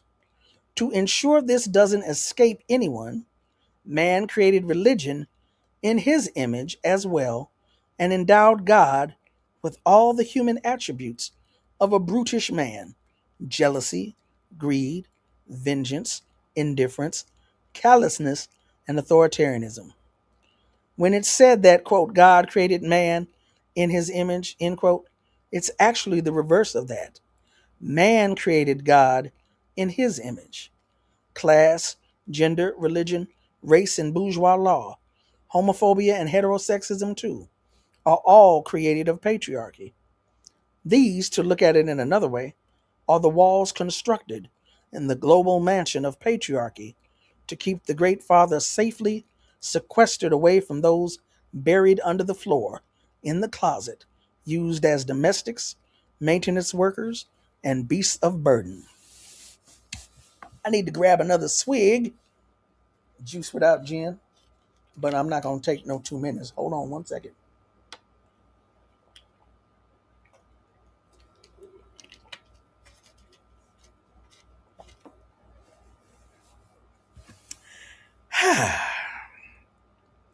Beast of burden. To escape the gender box is, in essence, to become an outlaw of sorts. For one's escape from such restrictive confines is a protest for one's ability to be natural, out and away from the stifling confines of patriarchy's colonialism. But to protest is but one side of the equation. To protest is to go away from for self's sake, an overstandable thing, but to rebel is to go against the malady in an attempt to destroy it. Protests are usually nonviolent, a tactical method using hope as a morality play on power to have it change itself. Rebellion, however, is an active and often violent lunge at the power's heart to start the bleeding and stop the breathing. I like that. Start the bleeding and stop the breathing. But even this is but a tactic and must be educated if the action is to bring about change. Under old colonialism, gender outlaws were smashed on by church and state. Sharp-shooting ideologues riled up the masses to reject abnormality for morals superior to such deviance. Old colonialism, the general representative of patriarchy, used to push a line of gender authoritarianism. Even on a socio-economic level, old colonialism, squatting dominantly over internal colonialism, however, has changed everything, but altered the perception of most things in order to continue to hold its empire together and reap benefits from oppression. The U.S. ruling class has, in its new and enlightened age of neocolonialism, come out as the main protector of civil rights against sexual, racial, and religious discrimination. It bills itself as the force to make all citizens equal. Of course, the paradox here is what we must focus on to find the truth. You see, because as the ruling class goes about claiming to be interested in protecting civil rights, it is in actuality promoting and reinforcing patriarchy. It's the tactic of problem, reaction, solution. It's a Machiavellian ruse of traditional statecraft. Patriarchy created gender, which begot sexism that leads to sexual discrimination. Patriarchy created race, which begot racism and leads to racial discrimination. Patriarchy created religion, male dominated theocracies, which leads to religious discrimination. In other words, the very problems the masses are running to the state, the representative of the grand patriarchy, to solve, the state created and will then offer a solution to, which without question will only strengthen the grip of patriarchy. It's the symbolic reapplication of the ties that bind, which keep the masses tethered to the machine. Orwell, anyone? How could I forget that man's name? George Orwell. Patriarchal contamination. Seated so close to the epicenter of empire, patriarchy, and all that this entails, we are without question thoroughly contaminated. Cross-pollinated social interaction and conditioning has exposed us all to such a degree that we can hardly recognize our sickness. It all seems normal and natural, doesn't it? That's because we've gone to the colonialist schools, been socialized by its mass media, the propaganda of its many wars, even those against us, bourgeois elections, its culture of arrogance, smugness, and indifference, etc. Because of this, and our inability to make sense of it, we act as unconscious shock troops of its colonial edicts when confronted with ideas and actions which appear to run counter to its mores. Being homophobic is one such thing, and of course, racism is another. The animalized names the dominant culture has used to denigrate us, all with, will turn around and use on each other and ourselves to justify a sense of difference in imitation of patriarchy. But you see, the neo or new colonialism doesn't mind if its patriarchy is being imitated. That's a plus for it. That means it's working. It means people aren't trying to stop it. They are trying to like it. They don't want to end patriarchy. They want to be card-carrying members of the club. Have you seen the ex-correctional officer, rapper Rick Ross, with his shirt off? The idiot has huge tattoos on his torso of U.S. currency, complete with Franklin's face, Jackson, and Jefferson. He wants in so bad, he's a walking billboard. Quote, "We'll beg for membership," end quote. That's how patriarchy stays afloat and operable, by being legitimized, replicated, and practiced by the unconscious masses. Neocolonialism has found it expedient to ease up on the blatant authoritarianism and to let the colonial masses, quote, "do their thing," end quote, as long as it is within the established framework of the game of bourgeois law and order. So while breaking out of the gender role is objectively wrong in the eyes of the patriarchy, it hasn't the time nor inclination to pursue such outlaws at this time. Actually, what the state has done under neocolonialism is act as if it's okay, and it has gone on the offensive, trying to assure the people that all is well. First, it was smash on sight. Then it was don't ask, don't tell. Now it's come on in, grab a gun, and help defend the empire. Same way it did with New Africans, Mexicanos, Puerto Ricans, and indigenous nationals. Remember that?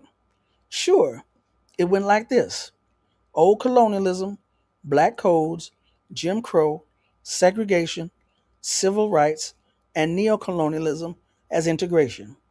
Those who refused to join the club were what? Neutralized with violence and ostracized. Today we call them martyrs, prisoners of war, political prisoners, and exiles. Those who joined, we call neocolonialists, petty bourgeois, sellouts, and collaborators, enemies of the people, or as Black Agenda Report has taught us, the Black misleadership class. The choice is now ours. What are we going to be? Projectiles for the people or projectiles against the people? That is the question. Neocolonialism has put the colonies on autopilot, and the masses have been confused by this, thinking that they are somehow on a flight towards freedom.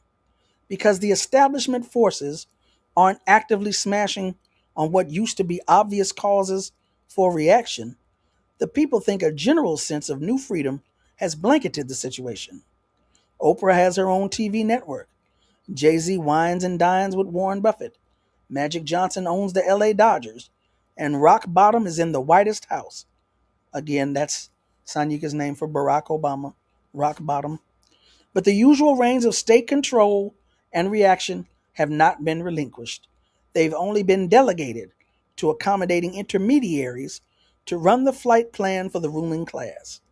The coordinates have been programmed into the console. The flight is on autopilot.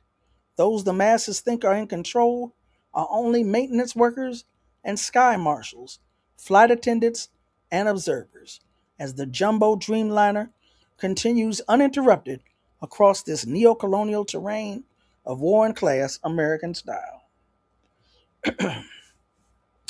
In this era of neo-colonialism, the main homophobes are the masses themselves. Where it used to be the state, the church, and other rabid ideologues of patriarchy, now it's athletes, rappers, and the idiot down the tier who somehow feels as if his so-called manhood is threatened by how or who another person lives and loves. The unconscious shock troops of patriarchy become gatekeepers for their oppressors. That's why patriarchy can feel so comfortable with putting the colonies on autopilot. The inmates have assumed control of the asylum, and all is well on the Western Front. Never mind that the very culture of oppression that they are holding up by becoming little oppressors themselves is the actual threat to them. It's an Animal Farm trip, really, or a Stockholm Syndrome type of situation where the entity doing you the harm you sidestep to attack the one on your side while loving your tormentor. Psych meds, anyone? All right. I'm going back in. Y'all still there? Y'all all right? Yeah. All right. Y'all still there with me? I guess I'm still coming through. Harmful to everybody. To overstand homophobia and heterosexism as oppressive tools of the patriarchy is to come to grips with one's own reality, a reality that shouts its existence not from the confines of your own head or intellect or even your culture.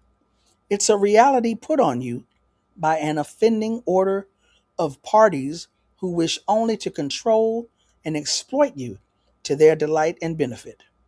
Those, quote, shouts of reality, end quote, we speak of are from a distance of centuries past, and their antiquity gives them an air of prestige and legitimacy. But you mustn't be fooled, for this is the culture that ripped apart your ancestors. This is it. It's shinier now, has more pixels, and is in high definition. But it is the same culture that pushed up on those shores and was mistaken as God. It is the very same system of control, too. The gatekeepers' complexions have changed. We can see the madness through the lens of BET and Univision now instead of just CBS and NBC. But look carefully and listen. It's still the same old thing: patriarchy, class, gender, race, colonialism. The slings and arrows aimed at gender outlaws today are the same ones that were flung at us when patriarchy first drove up. We were the abnormal ones then. And now, what? We've become so normal, American, that we are oppressors too? We've been Americanized to the point where we can't even recognize we aren't even ourselves anymore. Yeah, American me.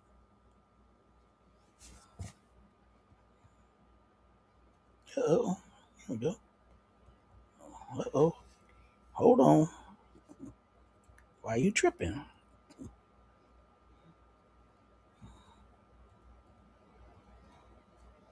Okay.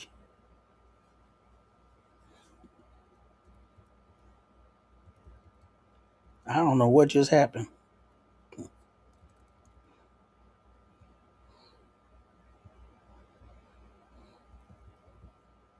There we go. In men's prison, whereas prisoners, the only women are trans women, the concentration of the patriarchy pathology is on steroids. Even in those prisons without trans women, as patriarchy is also homophobia and heterosexism, it finds expression in this way. Whether through predation or hate outright, ill vibrations play out against gays or trans prisoners as invariably they are referred to as punk, faggots, bitches, etc.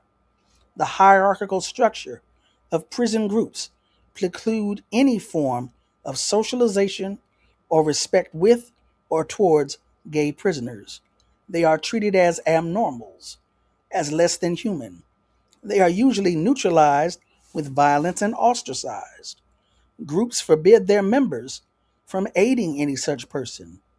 And even though the prisoners are placed with nationals from oppressed and colonized nations, oppression and prejudice against gays and trans prisoners goes on interrupted as patriarchal morals are imitated and replicated across the board. The odd thing, though, one which the odd thing, though one which points up the patriarchal reality in vivid fashion, is in most prison cultures, the only party in a gay encounter that's considered gay is the one assuming the so-called passive or feminine role. The masculine one, the top, is considered the man, which somehow excludes him from being gay or bi. It's his prerogative to fuck something, huh? And much like sexism out in Babylon, where the woman is considered lesser than, so too it is in prison with the gay or transgender prisoner. Though more so, since the homophobia and heterosexism is driven by the morals of religion. Of course, patriarchy escapes mention altogether. Nevertheless, the pathology of patriarchy plays itself out even in the most oppressive situations imaginable. Hmm. Yeah, that's a leap of logic, isn't it? That's a stretch. You not gay, but you doing what gay people do. Okay. The fact of the matter is, we can talk about this until we're out of breath, but until gays and transgender prisoners and people at large take their lives and existence into their own hands, organize and defend their reality, they'll continue to be victimized and exploited. Remember, this was written in 2012 or 2013. That goes for any form of oppression. The oppressed have the responsibility to get free. Freedom is not given or granted, it's taken. The federal government is not going to legislate your safety into existence. The prison administration cannot, nor will it, protect you from hostile homophobes or predators.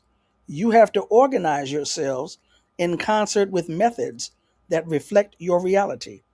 We know that in the state prison at Walla Walla in Washington, the Revolutionary Comrades organized Men Against Sexist Shit mass to combat homophobia and heterosexism there. Interjecting real quick. The oppressed have the responsibility to get free. Freedom is not given or granted, it's taken. The federal government is not going to legislate your safety into existence. The prison administration cannot, nor will it, protect you from hostile homophobes or predators. You have to organize yourselves in concert with methods that reflect your reality. The Angola Three: Albert Woodfox, Herman Wallace, and the other brother whose name has now Robert King Wilkerson, Albert Woodfox, and Herman Wallace. Only Richard King, excuse me, what's King? Robert King Wilkerson. Only Robert is alive. We lost Herman and we lost Albert. Before Albert passed away, he did write his memoir. There have been books written on the Angola Three, interviews that you can find out here in the world. The Angola Three, named for three brothers incarcerated at the Angola Penitentiary in Louisiana, the penitentiary that used to be a plantation. The majority of the enslaved Africans on it were from Angola, i.e., the name Angola. At any rate, when I was first learning about their case back in the day, they formed the Black Panther Party chapter in prison. And one of the things that they did was that they organized and protected prisoners against rape inside of the prison. They would stop prisoners from raping other prisoners, which is only one of the reasons why they were feared and hated by the prison authorities. Just like rape is a weapon of war in the war-torn countries, just like rape is not about sex, but is about domination and control, a terroristic act out here on the streets, rape is used in prison as a means of control. It is the fear of rape that is used to, quote unquote, scare people straight. Everybody has heard about the joke, don't drop the soap. Everybody has heard about it. Some people have told that joke. It is in magazines, newspapers. It is on television. It's in movies. It's in people's comedy routines. Don't drop the soap. And if you've never heard that by some reason, or don't know what that refers to, I'll let somebody explain it to you. And don't think that women aren't raped in women prisons, but we're not talking about that right now. We're talking about the men. Yes, rape has been used as a form of control by prison authorities. And it ain't just the prisoners that would rape other prisoners, if you understand what I'm saying. Back to the reading. Revolutionaries should be on the front lines of combating all forms of oppression. We have to organize with the oppressed to strike for freedom, or the neo-colonialists will organize them against us and continue on. Actually, okay, that was the end of that chapter. I was going to say real quick, jumping in again.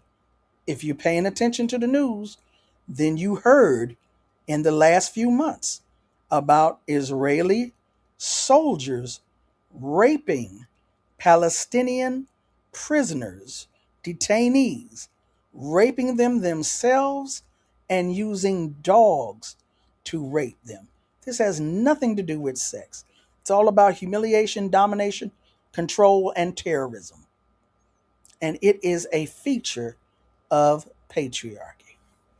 Now, having said that, I got 7:02. We usually go, or I said we was usually going until 7:30. Yeah, I don't think we're going to do all that today. I think we're going to take a break. And I think we're just going to just take in, marinate, meditate on the two chapters that I read today from Safiya on the contradiction or not having a contradiction between being a Muslim and being a revolutionary, and Sanyika on the pathology of patriarchy, the search for clues at the scene of the crime. I don't know if it's because I'm tired or it's because this was some rough chapters, but I am worn out. Ugh. So now I'm going to go over here. I'm going to go over here to the chat and see if I can keep up.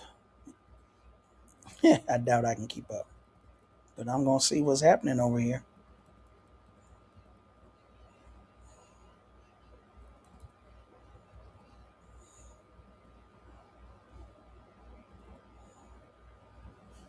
All right, I'll start with this. Safiya Bukhari, we seem to have forgotten everything we learned about revolution. It's about the people. Ashe.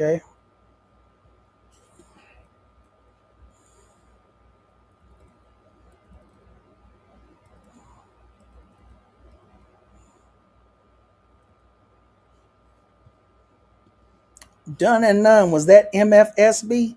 No, it wasn't. Guess who it was? I'm not going to tell you. Well, I might tell you, but I'm not going to tell you. I might tell you. I don't think I'm going to tell you. But just guess. Just guess.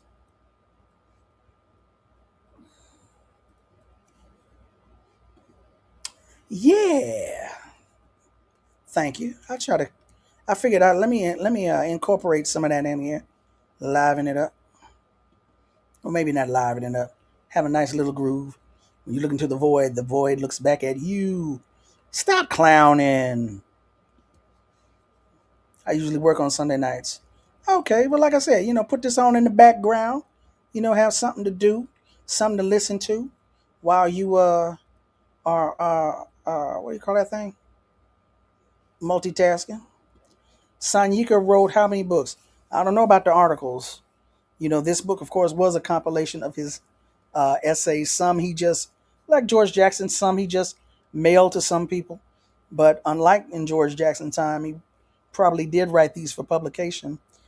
His first book was Monster, Autobiography of an LA Gang Member. Then he wrote a novel called Thug Life, which I have not read, unfortunately. And then he wrote this book, Stand Up, Struggle Forward. So, 3. Sooner begun, the sooner done. I first heard Sundiata Acoli say that in his book, The New African Prison Struggle, A History of the New African Prison Struggle. The way kindergarten was set up to educate children was apparently based off work with horses. My Lord. Good Lord. Now remember, Henry Ford was responsible for those 2 books of those great and titles of anti-Semitism. One of them, he either produced one, wrote one, or I don't know. He's associated with one of them. The International Jew. Now I done forgot the other one. The Protocols of Zion, Protocols of the Learned Elders of Zion, and the International Jew. Yeah, Henry Ford. Yeah, I think it is The Jungle by Upton Sinclair. That book scared people. They say that book did for workplace conditions and the conditions of how food is cared for. They say, who is they, right? They say that book did for that industry what Harriet Beecher Stowe's Uncle Tom's Cabin did to the cause of abolitionism. I wasn't there. I'm just telling you what people said. So there you go. I think Sanyika was one of the most mysterious revolutionary scholars ever. I think about how he navigated his final days, and he's really a rare occurrence. And as I said, if not last week, the week before, I think I'm just now no longer angry at him for leaving us, but I'm still saddened, still hurt. It didn't have to be that way. It's very unfortunate. He still needs to be here with us. I wish he was here with us still, but he did leave those 3 books. And at least Monster, this book doesn't, well, Thug Life, the novel, is probably unheard of, but this book doesn't get as much love as Monster does. It should, but Monster continues to help brothers navigate the same way that Autobiography of Malcolm X has helped black men navigate for years. You know, Asada's autobiography has helped a lot of sisters navigate. So, he's still doing the work. He left us something to continue to work, even though he is not physically here with us, which I really, really, really hate. But, I'm dealing with it.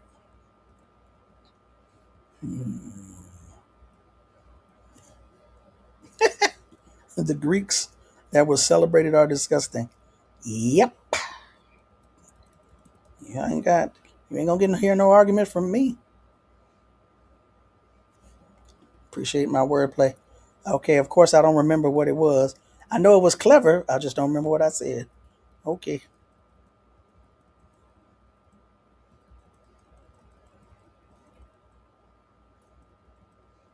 Y'all be having these other conversations over here. Stay. I'll be trying to keep up. I wonder if livestock and pets have been given greater value than women, as had been done for children slaves. And well, as it seems today, you got a segment of people who would much rather deal with animals than human beings, and I'm sure there's reasoning behind that, something psychological, as well as economic and political.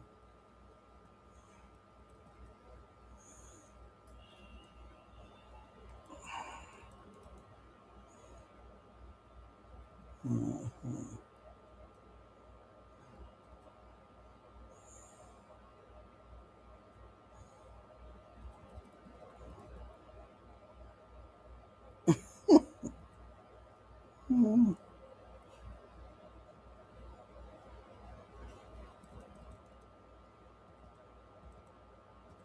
I'm trying. What are y'all talking about over here? Y'all talking about school? I'm not in the education arena, so I'm gonna keep my mouth shut. Shoelace schools. Yeah, rock bottom.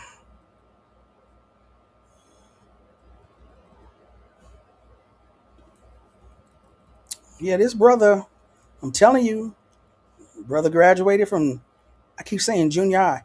He graduated from sixth grade, and that was it. That was it. When you read Monster, Autobiography of an LA gang member, he starts off talking about how he graduated from the sixth grade, and later that night, he was initiated into the gang. And I don't remember him mentioning school ever again in his book. I don't remember him mentioning it. I don't think he went to school, but anyway.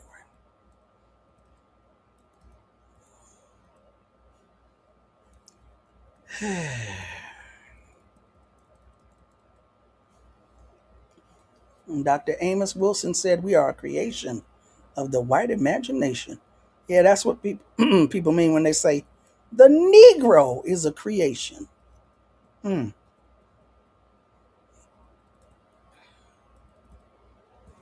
Oh my God, how many comments y'all got over here? Y'all just be, good Lord. Y'all make it hard for a sister to try and keep up. I'm trying to, okay, alrighty. I'm trying to, be interactive, but I can't hang with y'all. Rape culture is pervasive in all aspects of society. Yep. I do not need no rum. Thank you very much. Okay.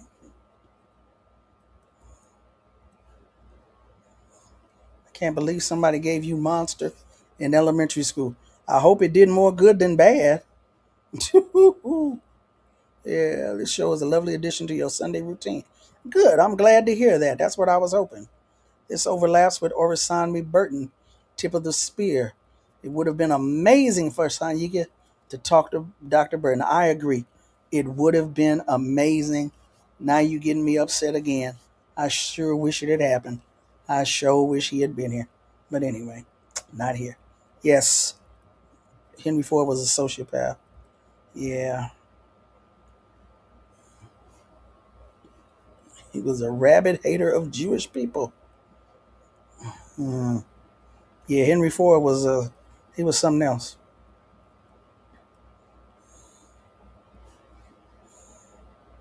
The mass slaughter of animals is the number two biggest polluter.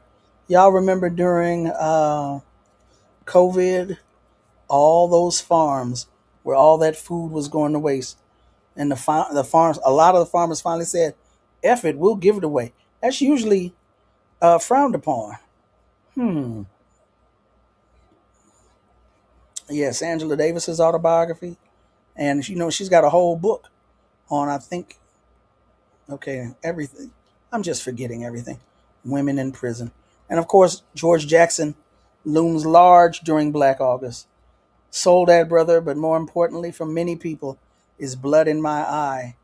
And one thing I noticed about George, as well as Sanyika, is the emphasis on the military aspect, the armed struggle aspect. So, yeah. Some people are reading Blood in My Eye in groups for Black August in particular. And again, we got about another week or so left in Black August. If you can find a group online, if not in your actual area, that is reading and discussing, because I'm pretty much just reading. This is not really discussing, but a group that's reading and discussing George Jackson's Blood in My Eye, you should get into that.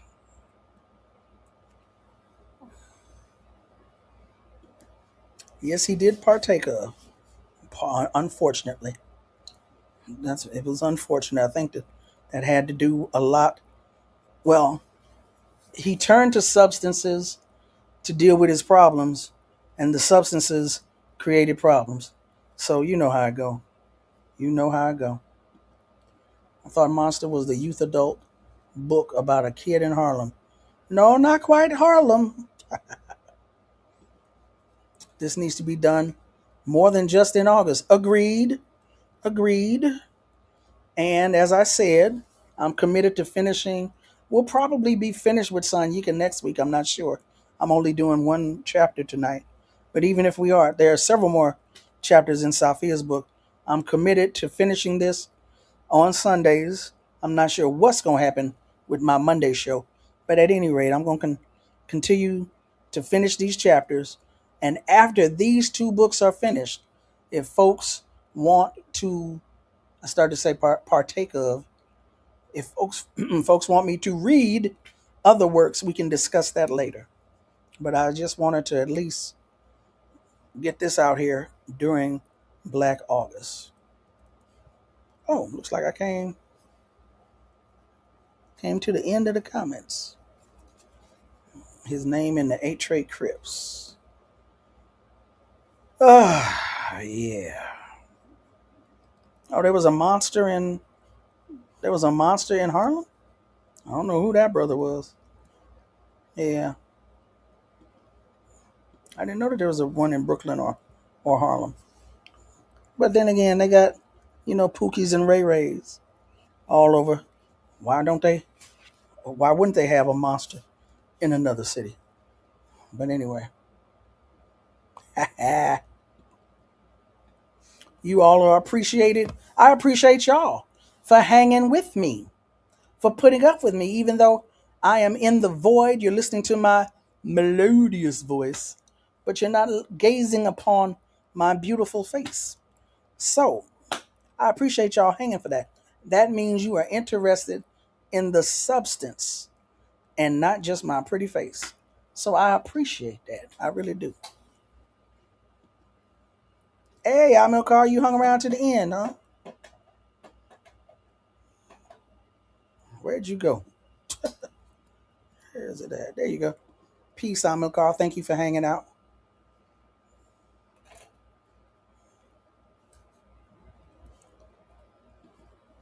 Would you be interested in reading and then critiquing the Man Not book?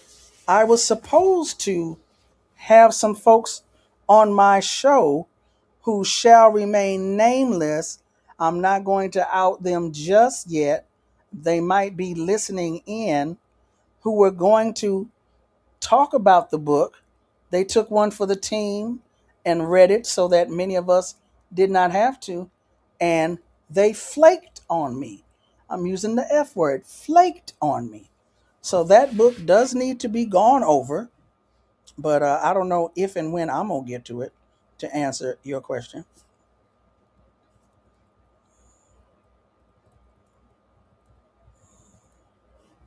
Oh, well, I appreciate and love you too. Thank you. And now, if y'all don't mind, I'm going to get the heck on. That's what I'm going to do. It is 7:18. That means we out of here 12 minutes early. So go do something. Go start something on Netflix that you can binge later on. Go kick your feet up. Go to bed early. Do whatever it is that you would have been doing at 7:30. Now you got 12 extra minutes to do it. Again, I thank and appreciate you all for hanging out with me on a Sunday afternoon, evening. Again, tomorrow I'll have that show up 4 p.m. Pacific, 7 p.m. East Coast. A video I came across several years later of a program we did in Los Angeles where Yuri Kochiyama spoke at a memorial for Safiya Bukhari. So other than that, y'all enjoy the rest of your evening. Stay safe out there, and I will catch you later. Peace. Nothing in Deborah Jones's formative years could have prepared her for life in the US organization. Like many of her generation, she was Black and proud before the phrase became popular. She believed, and still believes, in the principles for which the organization stood.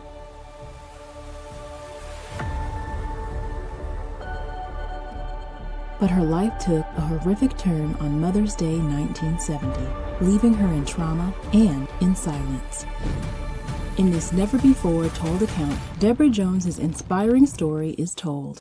What We Stood For: The Story of a Revolutionary Black Woman, by Deborah Jones and Thandisizwe Chimurenga, is the compelling and harrowing memoir of one woman's experiences in a leading Black Power organization.